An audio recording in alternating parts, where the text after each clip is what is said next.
भारत के अंतिम हिंदू राजा जो 1500 ईस्वी के आसपास हुए, इतिहास में उनका बहुत ही कम नाम मिलता है।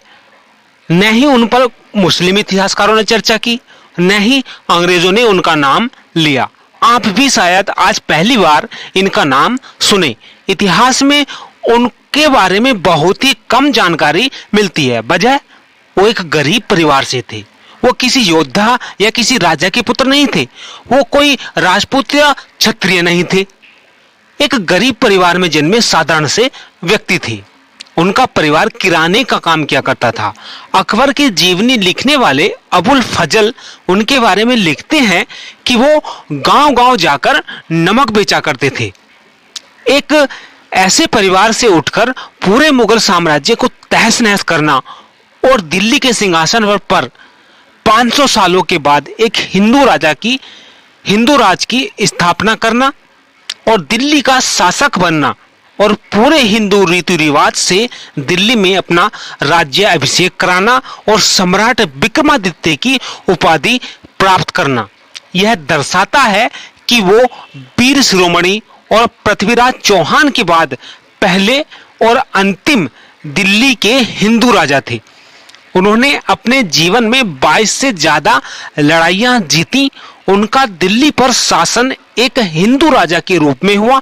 उन्होंने सभी बड़े पदों पर हिंदुओं को नियुक्त किया और एक ऐलान किया कि आज से पूरे देश में कहीं भी गौ हत्या नहीं होगी और गौ हत्या करने वाले की गर्दन उड़ा दी जाएगी। लेकिन भारत का दुर्भाग्य यहां भी दिखा और एक अकस्मात घटना के कारण पूरा पांसा ही पलट गया।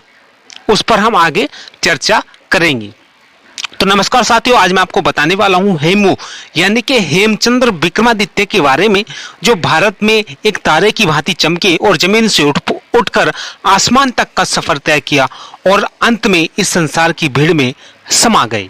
साथियों, ऐसी वीडियो बनाने के लिए काफी पढ़ना पड़ता है, मेहनत लगती है, तो प्लीज वीडियो को लाइक, शेयर और चैनल को सब्सक्राइब जरूर करें। हरियाणा के रेवाड़ी के एक गांव में हेमू का जन्म 1501 ईस्वी के आसपास हुआ था। उनका परिवार काफी गरीब हुआ करता था। उनके यहाँ किराने का काम होता था, वह भी उसी काम में लगे हुए थे। वह एक दिन बाजार में हेमू की मुलाकात शेरशाह सूरी के बेटे इस्लाम शाह सूरी से हुई। उसने हेमू को अपने यहाँ काम पर रखा और उसको बाजार का अधीक्षक बना दिया। धीरे धीरे वह खुफिया प्रमुख और डाक विभाग का अधीक्षक नियुक्त किया गया। साथ ही वह शाही रसोई में पर्यवेक्षक के रूप में कार्य करते रहे। इस्लाम शाह, जो अपनी सेना में अफगानियों के साथ हिंदुओं को भी रखना पसंद करते थे, हेमू के सैनिक गुणों को पहचानकर इस्लाम शाह सूरी ने उन्हें एक उच्च पदस्थ अधिकारी के बराबर जिम्मेदारी प्रदान की। हेमू को मनकोट के पड़ोस में हुमायूं पर नजर रखने के लिए भेजा गया। इसी बीच इस्लाम शाह सूरी की 30 अक्टूबर 1553 को मृत्यु हो गई और उनकी जगह उनके 12 वर्ष के बेटे फिरोज खान को बैठाया गया। इसको 3 दिन बाद ही उसके चाचा आदिल शाह सूरी ने मौत के घाट उतार दिया। आदिल शाह सूरी को नया शासक नियुक्त किया गया। वह एक अय्याश किस्म का राजा था। आदिल शाह ने हेमू को पदोन्नत करते हुए उसे प्रधानमंत्री बना दिया। इसी बीच आदिल शाह का कुछ अफगान कबीलों से विद्रोह हुआ। कई लड़ाइयां इन विद्रोह को दबाने के लिए लड़ी गई, जिनका सफल संचालन हेमू ने ही किया। इसी बीच मुगलों ने फिर से भारत पर आक्रमण किया और आगरा और दिल्ली को हुमायूं ने फिर से जीत लिया और शासन करने लगा। इस पर आदिल शाह ने मुगलों को भारत से बाहर खदेड़ने की जिम्मेदारी हेमू को दी और हेमू ने मुगलों को हराने का प्लान बनाया। 26 जनवरी 1556 को हुमायूं की मृत्यु हो गई। इस समय हेमू बंगाल में थे। अब दिल्ली और आगरा पर मुगलों के गवर्नर राज कर रहे थे। इसी समय हेमू ने यहीं से अपने अभियान की शुरुआत की और बयाना, इटावा, संभल, कालपी और नरनौला से मुगलों को खदेड़ दिया। आगरा के मुगल राज्यपाल ने युद्ध की खबर सुनते ही बिना लड़े शहर खाली करा दिया। और वहां से भाग गया।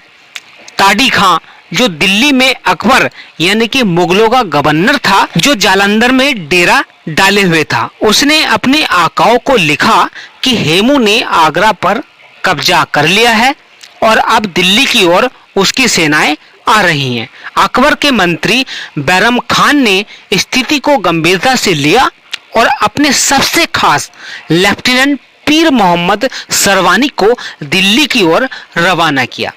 इसी बीच ताड़ी खां ने दिल्ली के सभी अमीर मुगलों को अपनी अपनी सेना जुटाने का आदेश दिया। अब यह दोनों सेनाएं दिल्ली के नजदीक एक गांव तुगलकाबाद में आमने सामने हुई। मुगलों की सेना संख्या में ज्यादा होने पर भी हेमू से हार गई। मात्र एक दिन में ही हेमू ने दिल्ली को जीत लिया और पूरे हिंदू रीति रिवाज से राज्य अभिषेक किया गया। हेमू ने विक्रमादित्य की उपाधि ग्रहण की और कई घोषणाएं की, साथ ही अपने सिक्के भी चलवाए। उधर जब अकबर को दिल्ली हारने का समाचार मिला तो वह तुरंत दिल्ली की ओर रवाना हुआ। जब हेमू को यह पता चला कि मुगल जवाबी हमले की योजना बना रहे हैं तो उन्होंने भी तैयारी शुरू कर दी और अपनी तोपों का मुंह मोड़ दिया। हेमू ने तुरंत दिल्ली छोड़ दी और पानीपत की ओर रवाना हुआ। 5 नवंबर 1556 को दोनों सेनाएं आमने सामने हुई। अली कुली खान सवानी के नेतृत्व में 10,000 घुड़सवारों को सेना से आगे भेजा गया, जिन्होंने आगे जाकर हेमू की तोपों को काफी नुकसान पहुंचाया। अकबर और बैरम खां युद्ध के स्थान से 8 मील पीछे रहे। मुगल सेना का नेतृत्व अली कुली खान सवानी केंद्र में कर रहे थे। सिकंदर खान उज्बक दाईं ओर, अब्दुल्ला खान उज्बक बाईं ओर मोर्चा संभाले हुए थे। साथ ही मोहरा हुसैन कुली बेग और शाह कुली महरम भी साथ ही नेतृत्व कर रहे थे। ये दोनों सेनाएं पानीपत के मैदान में आमने सामने आ गईं।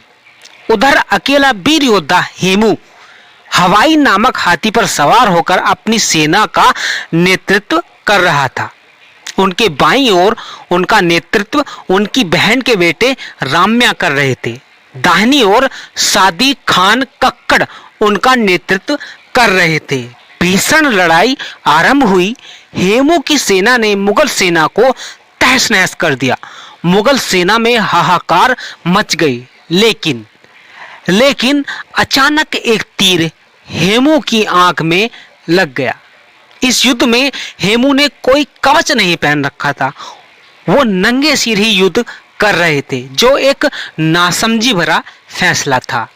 तीर लगने से हेमू घायल हो गए, किंतु युद्ध जारी रहा। अचानक वो बेहोश होकर गिर गए। सेना ने जब अपने सेनापति को घायल देखा तो वो घबरा गए और युद्ध स्थान से भागने लगे।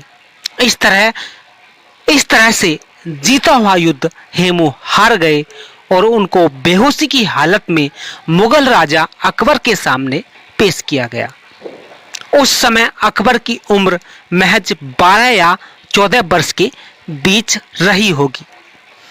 बैरम खान ने अकबर से हेमू की गर्दन काटने को कहा, किंतु अकबर ने यह कहकर टाल दिया कि हमने तो पहले ही इसके टुकड़े कर दिए हैं। और बैरम खान ने बेहोशी की हालत में हेमू की गर्दन काट दी, जिसको काबुल भेज दिया गया और धड़ को दिल्ली के दरवाजे पर टांग दिया गया। इस प्रकार इस महान योद्धा का दुर्भाग्यपूर्ण अंत हुआ। बाद में उनके पिता को भी इस्लाम न कबूलने पर मार दिया गया, किंतु उनकी पत्नी भागने में कामयाब रही। हेमू के साथ इस युद्ध में 5000 सैनिक मारे गए। हेमू का शासनकाल मात्र 29 दिन का ही रहा। इस तरह से एक आम सामान्य पुरुष एक राजपूत की भांति, एक क्षत्रिय की भांति जिया और मरा। दोस्तों, हमारे इस वीडियो से जरा भी आपके ज्ञान में वृद्धि हुई तो प्लीज वीडियो को लाइक कर दीजिए। साथ ही साथ चैनल को सब्सक्राइब करके घंटे के निशान को दबाकर ऑल पर क्लिक कर लीजिए, ताकि पुरानी से पुरानी इतिहास की जानकारी आपको मिलती रहे और आप इतिहास के जानकार बने रहे। नमस्कार, धन्यवाद, बने रहिए हमारे साथ।